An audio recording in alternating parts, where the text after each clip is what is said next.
என்ன ஒரு விஷயம் யூனிவர்ஸ் உங்களுக்கு சொல்ல ட்ரை பண்ணுறாங்க?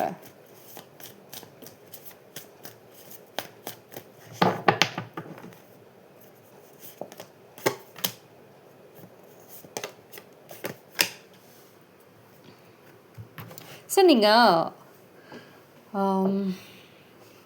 ஐடியாஸ் இல்லை க்ரியேட்டிவ் அந்த மாதிரி ஒரு வேர்டை கூட கிளைம் பண்ணிக்கோங்க. ஏன்னா இந்த டைமில் வந்துட்டு ஒரு சில பேருக்கு பார்த்தீங்கன்னா வரக்கூடிய நாட்களில் ஒரு திடீர்னு ஒரு நைட் டைம்ஸ் இல்லைன்னா வந்துட்டு ஒரு ஏர்லி மார்னிங் டைம்ஸ்ன்னு சொல்லலாமா, ஒரு புதுசாக ஏதாவது ஒரு ஐடியாஸ் வருங்க. அந்த ஐடியாஸ் பார்த்தீங்க அப்படின்னா திடீர்னு தான் வரப்போகுது. அது வந்து அடுத்த நாள் அதை நீங்கள் செயல்படுத்துவீங்க.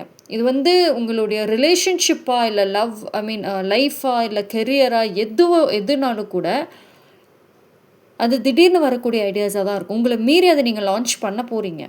ஆனால் நீங்கள் லான்ச் பண்ணக்கூடிய அந்த ஐடியாஸை போடக்கூடிய டைமில் உங்களுக்கு சப்போர்ட்டுங்கிறத தாண்டி எதிர்ப்புகள் கொஞ்சம் வரலாம். But at the same time நீங்கள் என்ன பண்ணாலும் புட்டிவாதமாக நின்று அதை நீங்கள் செய்யத்தான் போகிறீங்க. தேங்க்யூ.